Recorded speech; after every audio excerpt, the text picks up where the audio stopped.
మా కన్నయ్య అయితే చాలా పెద్ద పని చేస్తాడు. ఏం పని చూసేద్దాం రండి. పిస్తా అయితే అన్ని ఒలిపిస్తున్నా.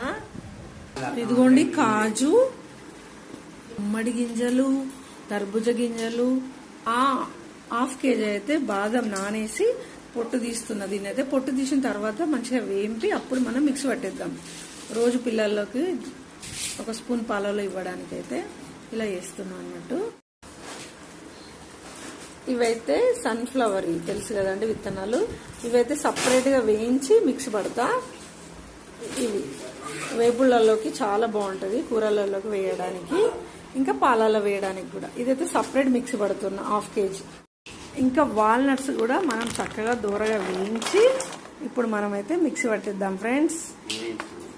అన్ని డ్రై ఫ్రూట్స్ అయితే సిమ్లో పెట్టుకొని మంచిగా వేపుకుంటున్నాను. మన డ్రై ఫ్రూట్స్ అయితే ఇప్పుడు మిక్సీ పట్టుకుంటున్నాను.